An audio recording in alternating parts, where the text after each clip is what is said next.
അനുഗ്രഹിക്കപ്പെട്ട നല്ല സമയത്തിനായി ഞാൻ ദൈവത്തെ സ്തുതിക്കുന്നു, സ്തോത്രം ചെയ്യുന്നു. ദൈവവചനം ശ്രമിച്ചുകൊണ്ടിരിക്കുന്ന എല്ലാ ദൈവമക്കൾക്കും വീണ്ടും വരാമെന്നരുളി ചെയ്തവനായ കർത്താവായ യേശു ക്രിസ്തുവിൻ്റെ തന്നെ നാമത്തിൽ ഞാൻ എൻ്റെ സ്നേഹവന്ദനം അറിയിക്കുന്നു. ഇന്നത്തെ അല്പസമയത്തെ ചിന്തയ്ക്കായി 147 സങ്കീർത്തനം 3 വാക്യം നമുക്ക് വായിക്കാം. മനം തകർന്നവരെ അവൻ സൗഖ്യമാക്കുകയും അവരുടെ മുറിവുകളെ കെട്ടുകയും ചെയ്യുന്നു. അനുഗ്രഹിക്കപ്പെട്ട ഒരു വേദവാക്യമാണ് നാം കേട്ടത്. മനുഷ്യൻ്റെ കഷ്ടത കാണുമ്പോൾ അതിൽ സന്തോഷിക്കുന്ന വ്യക്തികൾ ചിലപ്പോൾ കണ്ടേക്കാം. എന്നാൽ നമ്മുടെ കർത്താവായ യേശു ക്രിസ്തു മനുഷ്യൻ്റെ കഷ്ടതയിൽ സഹതാപം കാണിക്കുന്നവനാണ്. ഇടയനില്ലാത്ത ആളുകളെപ്പോലെ ചിന്നിയവരായി ജനത്തെ കണ്ടപ്പോൾ യേശുവിന് അവരോട് മനസ്സലിവ് തോന്നിയെന്ന് മത്തായി എഴുതിയ സുവിശേഷം 9 അധ്യായം 36 വാക്യത്തിൽ രേഖപ്പെടുത്തിയിരിക്കുന്നു. അവൻ പുരുഷാരത്തെ ഇടയനില്ലാത്ത ആളുകളെപ്പോലെ കുഴഞ്ഞവരും ചിന്നിയവരുമായി കണ്ടിട്ട് അവരെക്കുറിച്ച് മനസ്സലിഞ്ഞു. മത്തായി എഴുതിയ സുവിശേഷം 9 അധ്യായം 36 വാക്യമാണ് നാം കേട്ടത്. യേശു കണ്ട ആ പുരുഷാരത്തിന് വാസ്തവത്തിൽ ഇടയന്മാർ ഉണ്ടായിരുന്നു. അവർ ആരെല്ലാം എന്നാൽ പുരോഹിതന്മാർ, ന്യായപ്രമാണം പഠിപ്പിക്കുന്ന ശാസ്ത്രിമാർ എന്നിവരും ആ കാലഘട്ടത്തിലെ വിശുദ്ധന്മാർ എന്ന് സ്വയം അഭിമാനിച്ചിരുന്ന പരീശന്മാരുമായിരുന്നു അത്. എന്നാൽ ദൈവത്തിൻ്റെ ന്യായപ്രമാണത്തെ ആ കാലഘട്ടത്തിൽ വികലമാക്കിയിരുന്നു. അന്ന് ഉപയോഗിച്ചിരുന്ന പ്രമാണം യഹോവയുടെ പ്രമാണം എന്ന് പറഞ്ഞിരുന്നെങ്കിലും ന്യായപ്രമാണത്തെ പഠിപ്പിച്ചിരുന്ന ശാസ്ത്രിമാർ എന്ന ടീച്ചേഴ്സ് അതിനെ വ്യാജമാക്കി മാറ്റിയിരുന്നുവെന്ന് യിരെമ്യാ പ്രവചനം 8 അധ്യായം 8 വാക്യത്തിൻ്റെ അവസാന ഭാഗത്ത് രേഖപ്പെടുത്തിയിരിക്കുന്നു. ഞങ്ങൾ ജ്ഞാനികൾ, യഹോവയുടെ ന്യായപ്രമാണം ഞങ്ങളുടെ പക്കലുണ്ടെന്ന് നിങ്ങൾ പറയുന്നത് എങ്ങനെ? ശാസ്ത്രിമാരുടെ കള്ള എഴുത്തുകോൽ അതിനെ വ്യാജമാക്കി തീർത്തിരിക്കുന്നു. യിരെമ്യാ പ്രവചനം 8 അധ്യായം 8 വാക്യമാണ് നാം കേട്ടത്. വ്യാജമാക്കി മാറ്റിയിരുന്ന അവരുടെ പാരമ്പര്യം ആയിരുന്നു ഇന്നത്തെ പോലെ തന്നെ അന്ന് ശാസ്ത്രിമാർ അഥവാ ബൈബിൾ ടീച്ചേഴ്സ് ജനത്തെ പഠിപ്പിച്ചിരുന്നത്. വ്യാജമാക്കി മാറ്റിയ പാരമ്പര്യത്തിൽ പെരുന്നാളുകളെക്കുറിച്ചും വാവുകളെക്കുറിച്ചും കൂടാരപ്പെരുന്നാളിനെക്കുറിച്ചും എഴുതിയിട്ടുണ്ട്. എങ്കിലും ജനത്തിന് സമാധാനവും നിത്യജീവനും പ്രാപിക്കുവാനുള്ള ന്യായപ്രമാണത്തിലെ സത്യങ്ങളെ അന്നത്തെ പുരോഹിതന്മാരും മഹാപുരോഹിതന്മാരും ജനത്തെ പഠിപ്പിച്ചിരുന്നില്ല. ആകയാൽ ജനം പാപനിമിത്തം മരിച്ച ആത്മാവിന് ഉടമകളായിരുന്നു. അവർക്ക് ജീവനുണ്ടായിരുന്നെങ്കിലും അവരുടെ ആത്മാക്കൾക്ക് അവരുടെ പാപനിമിത്തം ദൈവവുമായി ബന്ധപ്പെടുവാൻ കഴിയുമായിരുന്നില്ല. ആ കാലത്താണ് യേശു അവരെ കാണുന്നത്.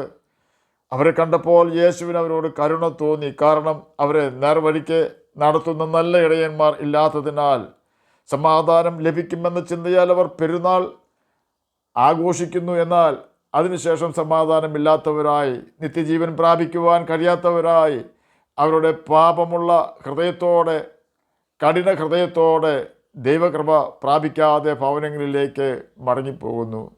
എന്നാൽ നാം വായിച്ചു കേട്ട 147 സങ്കീർത്തനം 3 വാക്യത്തിൽ അന്നുണ്ടായിരുന്ന ജനത്തോടും നമ്മോടും കർത്താവിന് ഒന്നേ പറയാനുള്ളൂ: സ്വർഗരാജ്യം സമീപിച്ചിരിക്കുകയാൽ മാനസാന്തരപ്പെടുവിൻ. മത്തായി എഴുതിയ സുവിശേഷം 4 അധ്യായം 4 വാക്യത്തിൽ ഇത് രേഖപ്പെടുത്തിയിരിക്കുന്നു. എന്തുകൊണ്ടാണ് മാനസാന്തരപ്പെടണമെന്ന് കർത്താവ് നമ്മോട് പറയുന്നത്? ഏതിൽ നിന്നെല്ലാം നമുക്ക് മാനസാന്തരം ആവശ്യമുണ്ട്? നമുക്ക് ഇതിനെക്കുറിച്ച് അല്പമായി ചിന്തിക്കാം. മനം തകർന്നവരെ അവൻ സൗഖ്യമാക്കും, അവരുടെ മുറിവുകളെ അവൻ കെട്ടും. ഇതാണ് 147 സങ്കീർത്തനം 3 വാക്യത്തിൽ രേഖപ്പെടുത്തിയിരിക്കുന്നത്. പാപബോധത്താൽ, പശ്ചാത്താപത്താൽ ഒരു മനുഷ്യൻ്റെ കഠിനമായ ഹൃദയം മുങ്ങിപ്പോകുമ്പോൾ അവൻ്റെ ഹൃദയം കഠിനത മാറി പാപത്തിൽ നിന്നും എന്നെ രക്ഷിക്കണമേ എന്ന് അവൻ്റെ സൃഷ്ടാവിനോട് നിലവിളിക്കും. അതുവരെയും കരയാതിരിക്കുന്ന വ്യക്തികൾ ആ നിമിഷം കുറ്റബോധത്താൽ നിലവിളിക്കുവാൻ തുടങ്ങും. 51 സങ്കീർത്തനത്തിൽ ദാവീദിൻ്റെ നിലവിളി ശബ്ദം നമുക്ക് കേൾക്കുവാൻ കഴിയും. 51 സങ്കീർത്തനം 17 വാക്യത്തിൽ ദാവീദ് പറയുകയാണ്: തകർന്നും നുറുങ്ങിയും ഇരിക്കുന്ന ഹൃദയത്തെ ദൈവമേ നീ നിരസിക്കുകയില്ല. ഇവിടെ കാണുന്ന തകർന്നും നുറുങ്ങിയുമുള്ള ഹൃദയം എന്നതുകൊണ്ട് ഉദ്ദേശിക്കുന്നത് പാപബോധം വന്നപ്പോൾ അതിൽ നിന്നും രക്ഷിക്കുന്നതിനായി, പാപത്തിൽ നിന്നും രക്ഷിക്കുന്നതിനായി ദൈവത്തോട് നിലവിളിച്ചപ്പോൾ അവൻ്റെ പാപം ക്ഷമിച്ചു കൊടുത്തതിനാൽ തൻ്റെ ഹൃദയകാഠിനം നീങ്ങിപ്പോയ അവസ്ഥയിലുള്ള തൻ്റെ ഹൃദയമാണ് തകർന്ന ഹൃദയം. ദൈവം നമുക്ക് പാപബോധം തരുമ്പോൾ നാം നമ്മുടെ പാപങ്ങളെക്കുറിച്ച് അനുദപിക്കുകയും ഇനി പാപം ചെയ്യാതെ ജീവിച്ചു കൊള്ളാമെന്ന് തീരുമാനമെടുക്കുകയും ചെയ്യുമ്പോൾ യേശു ക്രിസ്തു നമുക്ക് പാപക്ഷമ തരികയും നമ്മുടെ ഹൃദയകാഠിന്യം നീങ്ങിപ്പോവുകയും ചെയ്യുന്നു. തന്നെയുമല്ല, യേശു ക്രിസ്തു നമ്മുടെ ഹൃദയമുറിവുകളെ കെട്ടുകയും ചെയ്യുന്നു. അതെങ്ങനെയെന്നാൽ ദൈവം നമുക്ക് പാപക്ഷമ തരുന്ന സമയം തന്നെ തൻ്റെ പരിശുദ്ധാത്മാവിനാൽ നമ്മെ നിറയ്ക്കുന്നതിനാൽ നമ്മുടെ ഹൃദയം ദൈവിക സമാധാനത്താൽ നിറയുന്നു. ഇപ്രകാരം തങ്ങളുടെ പാപങ്ങളെ ഏറ്റുപറഞ്ഞ് ഉപേക്ഷിക്കുന്ന വ്യക്തികളുടെ ഹൃദയത്തിൽ യേശു വസിക്കുന്നതിനാൽ ആ വ്യക്തിക്ക് ദൈവം സമീപസ്ഥനായിത്തീരുന്നു. ഇങ്ങനെയുള്ള വ്യക്തികൾക്ക് ഹൃദയത്തിന് സമാധാനവും ശരീരത്തിന് സൗഖ്യവും നൽകുന്നവനാണ് കർത്താവായ യേശു ക്രിസ്തു. ആകയാൽ എന്നെ കേൾക്കുന്ന ദൈവമകനെ, ദൈവമകളെ, നമുക്ക് യേശുവിൻ്റെ കൽപ്പനകൾ അനുസരിച്ച് പാപം ചെയ്യാതെ ജീവിച്ചുകൊണ്ട് ഹാനോക്കിനെ പോലെ ദൈവത്തോടു കൂടെ നടക്കാം, അഥവാ ദൈവത്തോടു കൂടെ ജീവിക്കാം.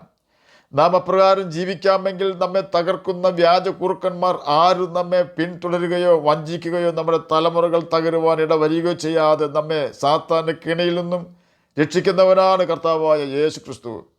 നാം ഏതിൽ നിന്നെല്ലാം മാനസാന്തരപ്പെടണമെന്ന് നമുക്ക് നോക്കാം.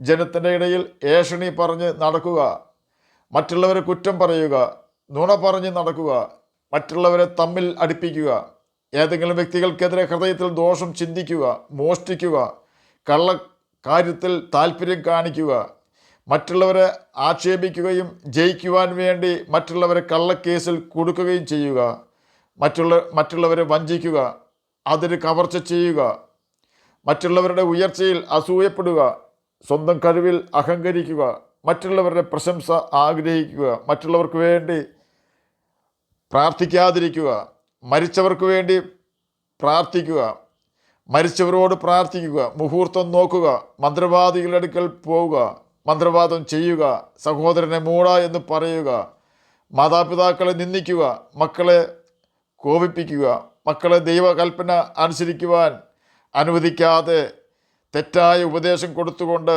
ദൈവത്തിൽ നിന്നും അകറ്റുകയും സ്വയം ദൈവകൽപ്പന അനുസരിക്കാതെ ദൈവത്തോട് പാപം ചെയ്യുകയും ചെയ്യുക.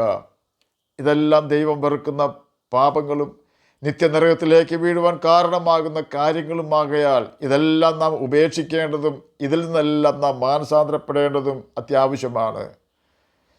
ഇതിൽ നിന്നെല്ലാം മാനസാന്തരപ്പെട്ട് ദൈവത്തെ അവൻ്റെ കൽപ്പനകൾ അനുസരിച്ചുകൊണ്ട് സ്നേഹിപ്പിൻ എന്നാണ് മാനസാന്തരപ്പെട്ട് സുവിശേഷത്തിൽ വിശ്വസിപ്പിൻ എന്നതുകൊണ്ട് കർത്താവായ യേശു ക്രിസ്തു അർത്ഥമാക്കുന്നത്.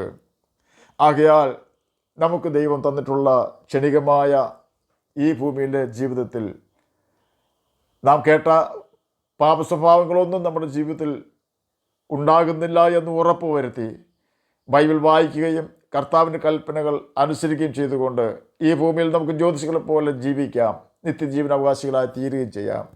അതിന് കർത്താവ് നമ്മെ സഹായിക്കട്ടെ എന്ന് പ്രാർത്ഥിച്ചുകൊണ്ട് ഞാൻ എൻ്റെ വാക്കുകളിൽ നിന്ന് വിരമിക്കുന്നു. നമുക്ക് പ്രാർത്ഥിക്കാം. ഞങ്ങളെ സ്നേഹിക്കുന്ന സ്വർഗീയ പിതാവേ, നല്ല വചനത്തിനായി അങ്ങയെ സ്തുതിക്കുന്നു, സ്തോത്രം ചെയ്യുന്നു. എന്നെ കേൾക്കുന്ന ഏതെങ്കിലും പ്രിയപ്പെട്ടവർ അങ്ങയെ തിരിച്ചറിയാതിരിക്കുന്നുവെങ്കിൽ അങ്ങയെ തിരിച്ചറിയുവാൻ തക്ക ഹൃദയം അവർക്ക് കൊടുക്കണമേ.